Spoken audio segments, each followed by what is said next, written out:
Hi, 8th grade. It's not the 8th grade. This is the 7th grade. Sorry about that. 7th graders, it's good to be with you again. We're ready for the last section of chapter 17. We're going to talk about the Great Depression a little bit and maybe make some modern day applications for it. If you have particular questions you would like to ask about this, you are more than welcome to send me an email or a note in Google Classroom. If you you could also jot it down and ask me later, because we will do a Zoom class probably Monday. Look for an announcement about that tomorrow. I'm doing a couple with my older classes tomorrow so that I can get practice with it with a smaller group of students, and then I'll open it up to y'all and have a bigger group next week. But I'll probably do it early because I'm missing you guys. I do. It just messes with my day not to be able to see you all the time. All right, so my computer is in the middle of an update of software. So I'm hoping this works and I don't get any weird messages in the middle of it. But we are going to tackle today the Great Depression. Okay, so if you haven't gotten your notes written down yet, remember you can hit that pause button and put me on hold while you finish writing, but I'm going to talk fast enough to get this done in 15 minutes. A 15-minute overview of the Great Depression. Okay, yesterday you watched, did I do that? Yeah, yesterday I sent you a video watching about some people who survived the Great Depression and how they did that. I think I did. Maybe I didn't. Anyway, we're going to look at what caused the Great Depression. We're going to look at what were the costs of the Great Depression. So the causes and the costs. Those are the two things we're going to concentrate on today. What caused the Great Depression? Here we were after World War I. America was one of the most prosperous nations on the planet, as we continue to be today. What caused our economy and our way of living to just completely tank? Because let's face it, for some of us it may seem like that's what it's doing now. Today we had jobless numbers come out. We had the largest ever single week change in the number of jobless claims. Our unemployment rate was at an all-time historic low a month ago. Okay, it had never ever in the history of recording and keeping track of it been that low, and now this week we had the single biggest increase ever.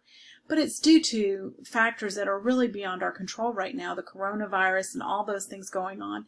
So I think it will come back. I don't think we're going to be here forever. It seems like we've been stuck in this house forever, but it's gonna get better. God's not going to leave us here. There's always hope. Okay, so let's look at these causes of the Depression. First of all was the financial devastation brought on by World War I. World War I had been horrible to every country in the world. Most nations did not pay their war debts back to us. Many nations had borrowed large amounts of money from us. Our national debt had been $1 billion before the Great Depression. After it, it was $24 billion. That is a lot of money. Finland is actually the only country that completely paid back their bills. All the others never did. Okay, so we had a lot of debt brought on by loans we had made during World War I. That's the first one. The second cause that we're going to look at, and there are more than these three I'm giving you. I'm just giving you the biggest three, okay? There are actually many more causes, but we're not going to go into all of that today. The second one is the failure of the Federal Reserve. Now, most of us are probably not that familiar with the Federal Reserve. So the Federal Reserve is an organization that was founded in 1913, so just before World War I, and they help control our economy and how it grows and shrinks and that kind of thing, okay? So they help protect the banking industry. They do things like control the interest rate at which banks can borrow money, and that helps control at what rate we as consumers can borrow money. We would really like to be able to borrow money at really low interest rates so we don't have to pay back as much. We'd like to loan money at high interest rates. But the Federal Reserve controls all of that. Now, what happens is, like last week when our economy was headed, or 2 weeks ago, I think it was, when our economy was headed to a standstill because of coronavirus, the Federal Reserve met. They lowered the interest rate about as low as they possibly could, which is going to help businesses borrow more money. That helps them stay in business. Okay, that's a good thing. That's what the Federal Reserve can do. But unfortunately, right here, before the Depression, when the Federal Reserve should have lowered that rate, they actually raised it 4 times. So that was a really bad move on their part. And I don't know if it's just that they didn't understand what they were doing, or they were still new at the whole trying to control the economy thing. But they raise and lower those interest rates to help keep inflation under control. Now, what's inflation? Well, inflation is when I go to the store this week and I can buy milk for $1.85 a gallon. I'm making up a price, okay? And next week I go and that same gallon of milk costs more money. Maybe it costs $2. Okay, that is an inflated price, meaning the milk is no different. It might be coming in from the same cow, but this week it costs more. That's inflating the price. Now, sometimes all those prices go down. We've seen in the last couple of weeks the price of gas go way down. It's below $2 a gallon. It hasn't been that low in a long time. But sure enough, when we all get out and start moving around, that price of gas is going to go back up. Okay? Inflation. Okay? So the Federal Reserve helps control how inflation happens. And they increased the interest rates, and that did not help with the Great Depression and all of the fears that were going around. The third cause, though, was protectionism. Now, protectionism means I'm going to take care of my own and I'm going to let Europe worry about Europe. I need to protect American causes, okay? And what happened here was the Smoot-Hawley Tariff Act. Many American manufacturers pushed Congress to pass a law that would increase tariffs. Now, a tariff is a tax on imported goods that are coming into our country. Now, making those Nike shoes, more expensive because of a tariff means that when I look at them on the shelf, I might really like those Nikes, but I'm going to buy the American that's cheaper. Okay, so protecting American goods through a high tariff keeps American goods cheaper. And that should have been a good thing, only the Smoot-Hawley Tariff Act put the tariff so really high that what happened was all the rest of the world looked at that and went, wait a minute, you're going to make our prices so high, we're going to put up the price of our tariffs too. So they responded by not buying American goods and by keeping their prices at home, or, in other words, it made trade around the whole world shut down. Your book gives a statistic here that in American exports dropped from $7 billion in 1929. By 1932, that $7 billion had whittled its way down to $2.5 billion. So the tariffs had cut way, way back on the price of what people were making by selling American goods all over the world.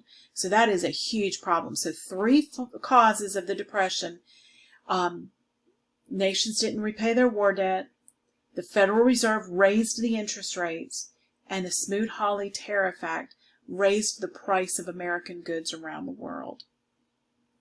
Okay, those are the causes. Now let's look at what were the results of the Depression. Well, first of all, there was a massive spending of taxpayer money, and we are seeing the same thing happen today.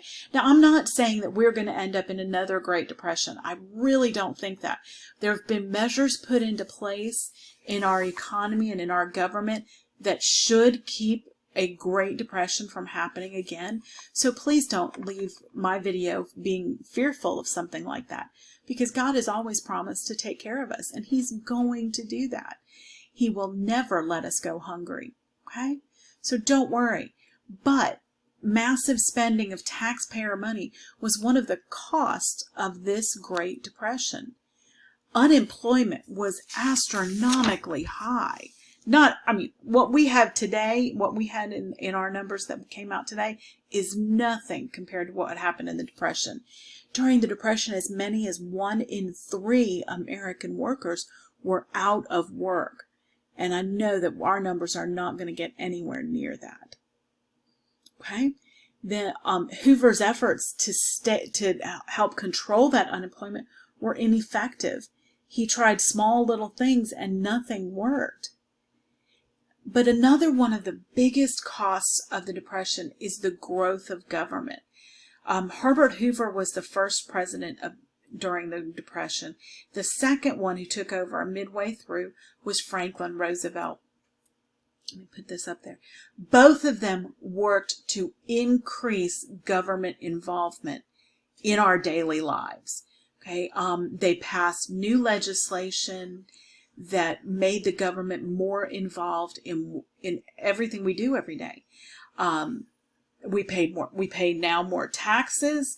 We have government regulations, all kinds of things like that. Those are some of the consequences of the Great Depression that exist in our lives even today. We haven't gotten rid of these things. So despite all the governmental spending and the involvement, the unemployment rate in the United States never dropped below 14% during the Great Depression. Today, it's probably in the neighborhood of 4%. So please no fears here, okay? No room for fear here. God takes care of us. Always does, always will, okay? Excuse me.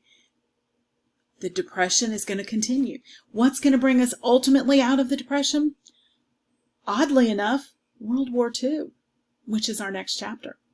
So I know you're going to be looking forward to that, but right now we have to review and get ready for a chapter test over World War I and the Great Depression and the rise of the dictators, that section in between, okay? There's a lot of information in this chapter. So I'm going to be working on You need to work on a list of questions, things that you want to talk about from this chapter. I will work on a Kahoot or a Quizlet, probably a Quizlet because they're easier to do with Google Classroom, where you can practice at home and review the information for this chapter. Early next week we'll have a test, okay? But we'll have that Zoom class meeting first thing on Monday, okay? All right, I hope you all are doing very well and you are having a great day today.